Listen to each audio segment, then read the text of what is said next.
नमस्कार मंडळी, खूप खूप स्वागत आहे तुमचं नवीन एका ब्लॉगमध्ये. आणि आजच्या ब्लॉगमध्ये म्हणजे मग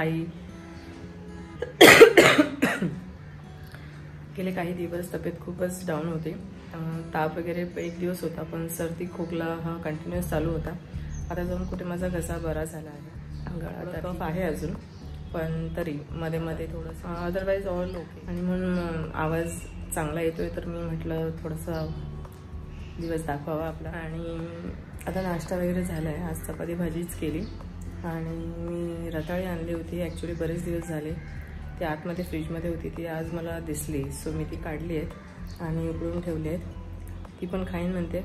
मैत्रीसाठी ॲक्च्युली आणली होती, म्हटलं तिला पण थोडीशी त्याची टेस्ट यावी. ती जास्त खात नाही, बटाटा असेल तर खाण्याची. स्वीट पोटॅटो आहे, रताळे, ती क्वचित खाते ती, तरी म्हटलं बघूया ते जरा ट्राय करूया. आणि बस बाहेर छान लंका प्रकाश पडला कसं असेल. सो आज माझा क्लास नसणार आहे, आज घरीच आहे. आणि बघूया दिवस कसा जातो. मी सगळं काही तुमच्याबरोबर शेअर करेन. तर इथे असं रताळ आहे, मी ऑलरेडी हाफ खाल्लं आहे. सो आता हे मी फिनिश करून घेते. बारी चपाती पण खाल्ली होती. जसं की मी लास्ट व्लॉगमध्ये चॅलेंजेसबद्दल बोलत होते. सो खूप चॅलेंजेस आहे. कोणत्याही चॅलेंजेसपासून सुरुवात केली तर चांगलंच आहे.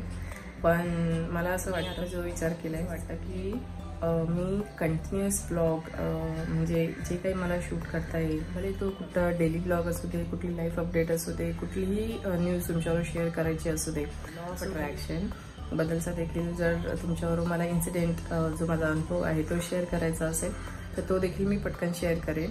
पण दर दिवशी एक व्हिडिओ आणि एक शॉर्ट मला दर दिवशी म्हणजे दर दिवशी मी एक आठवडा, 30 दिवस किंवा 100 डेज असं काही चॅलेंज घेत नाही आहे. सो हे दर दिवशी मी करणार आहे.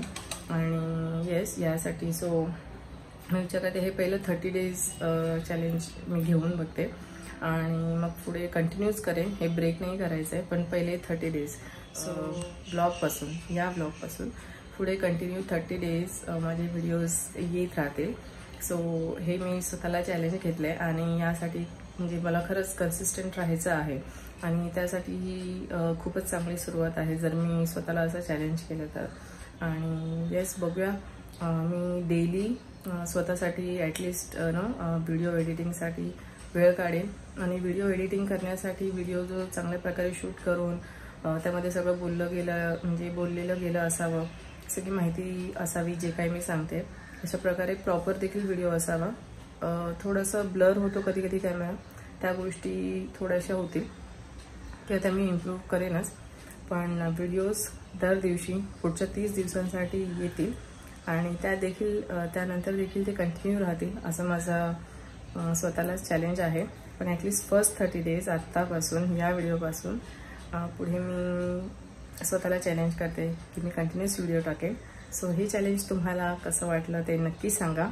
आणि आता पुढे दिवस कसा असेल ते मी तुमच्याबरोबर शेअर करेन. आता मी मशीनला कपडे लावून घेते आणि मैत्री देखील उठेल. सो तिचं रुटीन असेल, तिला थोडं खाली घेऊन जाईन आणि मग पुढचं मी शेअर करेन जे असेल. सो हे चॅलेंज मी यासाठी निवडलं आहे की पुढचे 30 डेज मी कंटिन्युअस व्हिडिओज टाकेन.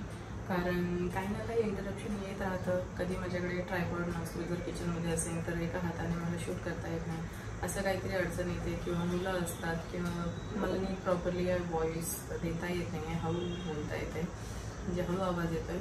सो खूप काही अडचणी म्हणजे अडथळे येतात. सो ते काही असू दे. सो चॅलेंज म्हटल्यावर ते आपल्याला 30 डेज ते आता मला फॉलो करायचं आहे आणि ते माझ्याच चांगल्यासाठी आहे. म्हणून मी हे चॅलेंज म्हटलं पहिलंच आपण घेऊया.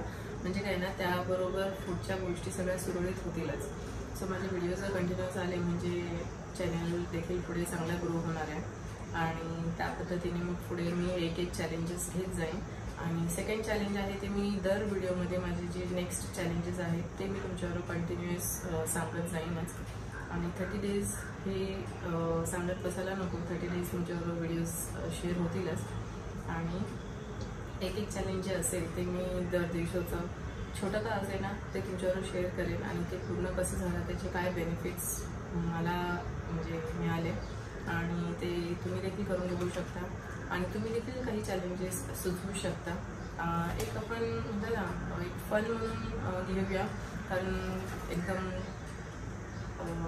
स्ट्रिक्टली तर फॉलो करायचं आहे, पण थोडंसं फन वेनी घ्या की तुम्हाला त्यातनं आनंदही मिळेल ना की तुमच्या म्हणजे फिजिकली किंवा मेंटली तुम्ही एक्झॉस्ट होणार नाही. असे चॅलेंजेस असले पाहिजे सुरुवातीला तरी. स्वतःला इतकंही स्ट्रेच नाही करायचं आहे सुरुवातीला, पण थोडं आपल्या लिमिट आणि बाउंड्रीज ज्या आहेत कम्फर्ट झोनच्या त्या कमी करायच्या आहेत आणि एक लेवल नेहमी पुढे जायचं आहे. सो हा माझा उद्देश आहे स्वतःला चांगलं बनवण्यासाठी प्रत्येक बाबतीत, म्हणजे सवयींच्या बाबतीत म्हणा, कुठची गोष्ट स्किल इम्प्रूव्ह करण्यासाठी म्हणा, कारण छोट्या गोष्टी आपण शिकतच राहतो. सो असं आहे आणि येस पुढे दिवसाभरात जे काही होईल ते मी तुमच्याबरोबर शेअर करेनच. आता मी मशीन लावून घेते. चहा मला आवडतो, सो पण त्यातही थोडीशी लिमिट ठेवायची आहे की एक टाईम करायचा आहे, जेणेकरून थोडीशी तब्येत अजून छान होईल. 30 days अगेन. चहा हा माझा 2 वेळा जो घेते तो मी एकदाच घेईन आणि त्यापुढे पुन्हा कुठलेही कॅफेन किंवा टी अशा पद्धतीचं काहीही पेय घेणार नाही एकदा घेतल्यावरती, कारण मग थोडंसं आपल्याला ब्रेनला ते स्टिम्युलंट हवं असतं की काम करताना थोडंसं गरम सुरकी मारत चहा काम करणारे जे असतात, जसं की मी पण आहे. बाजूला चहा असेल तर मस्त वाटतं काम करायला, पण ते आपल्या मेंदूला तो तात्पुरता प्लेजर असतं ते समजतं. सो त्यामुळे हे आहे. सो माझं नेक्स्ट चॅलेंज ते असेल. सो चहाबद्दलचं तेही मी प्रॉपरली तुमच्यावर त्याबद्दल सांगेन की किती दिवस आणि कसं शेअर म्हणजे करणार आहे ते चॅलेंज पुढे कंटिन्यू. आणि आता आधी काम करून घेते. सो मशीन ऑन झाली आहे आणि ते बकेट वॉश करून मी ते ठेवलं आहे. चॅलेंज ह्याच्या आधी एकदा चहा घेते मी आणि उद्यापासून माझं ते चॅलेंज स्टार्ट होईल. चहा खरंच खूप म्हणजे म्हणतात ना, योग्य पद्धतीने बनवला तरी चांगला होतो. योग्य पद्धतीने बनवला तर म्हणजे जास्त हेल्थला हानी होत नाही. सो मीही जास्त उकळत नाही. एकदा चहामध्ये पावडर उकळला की त्यामध्ये मी दूध टाकते आणि एकदा ते दूध उकळलं की मग मी बंद करते. मी देखील जास्त हे करत नाही, पण तरीही चहा थोडासा असावा. Short is always best. तर मी चहा बनवून घेते आणि मग पुढच्या गोष्टी शेअर करेन तुमच्याबरोबर.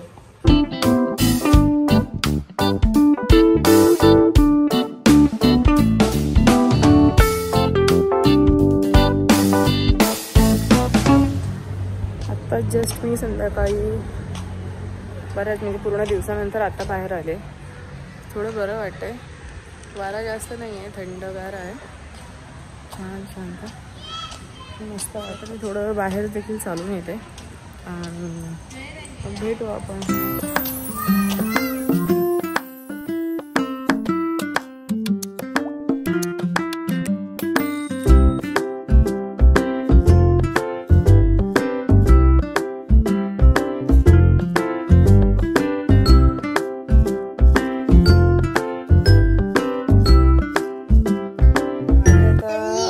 तिच्या एक्झामचा अभ्यास करून आमचा झाला आहे आणि जस्ट तिला आता आम्ही एक्स्ट्रा जस्ट रीडिंगसाठी काही बुक्स आणले होते. जनरल नॉलेज वाढवावं म्हणून आम्ही तिच्या आवडीचे काही बुक्स रीडिंगसाठी म्हणून आणले. दाखव आतमध्ये. हे तू रीड केलंस ना आता? हां वाच. हे वाच, त्याचं हेडलाईन वाच. In which country do people wear a handbook? Handbook. What is handbook actually? Handbook is the traditional attire of the Korean people. Korean people असे दिसतात ना, म्हणजे त्यांचं असं अटायर आहे. ह्याला हँडबॅग म्हणतात. कळलं? आपल्या देशात कशी असते साडी है ना, साडी घागरा तशा पद्धतीचं ह्याला म्हणतात हँडबॅग. सो आर्या असं जनरल नॉलेजची बुक्स रीड करते आणि आर्याचं आहे आणि मैत्रीचा मामा मामा मामा असं करत राहते. काय एक मिनिट. सो असं काही ना काही रात्रीचं झोपायच्या आधी चांगल्या ऍक्टिव्हिटीज करून घेते मी मुलांकडून. What countries does the silk road go through. So असं होतं कधी कधी गोंधळ काहीच करायला देत नाही. हिचे वेगळे प्रश्न असतात, बाबूचे वेगळे प्रश्न असतात. ती आता तिच्या हातात फोन हवाय तिला. सो देते मी तिला हातात फोन. आत्ताच आमचं जेवण झालं आहे. आजीने आज स्वतःच्या हाताने खाल्लं कारण आम्ही बटाट्याचे काप जे असतात ना तसं थोडंसं हलकं फ्राय करून दिलं होतं आजीने तिला आणि बाबूला. बाबूने पण आज पटापट खाल्लं. आता काय खाते बाबू दाखव. आता मिठाई खात आहेत, काजू कतली. ती झाली खाऊन. ही दुसरी मिठाई आहे दोघींची. खोकते आहे. खोकला आता कुठे दोघींचं बरं होतं. माझा पण खोकला अजून आहे, आर्याचं पण आहे, पण ताप नाही आहे आता कोणालाच. सो ते एक बरं आहे. से हाय माझे. सो दोघी बरं नसताना खाली चालून येतात, पण जास्त सोसायटीच्या बाहेर त्यांना नेत नाही. आर्या फक्त स्कूलला जाऊन येते आणि मी मगाशी बाहेर जाऊन आले पार्कमध्ये. जरा चालून आले एक 10-15 मिनटं. ते मी तुम्हाला शेअर केलं. आणि साधा दिवस होता आजचा आणि जास्त काही वेगळं नाही करता आलं. घरीच होतो. घरच्या आजूबाजूचा परिसर आणि एवढंच दाखवता आलं. आय होप हा व्हिडिओ तुम्हाला आवडला असेल आणि आवडला तर नक्की लाईक करा, सबस्क्राईब करा आणि भेटू आपण नेक्स्ट ब्लॉगमध्ये. टिल देन सगळ्यांनी काळजी घ्या. बाय. बाबू बोला बाय बाय. आहा पाडे. माझं पिल्लू.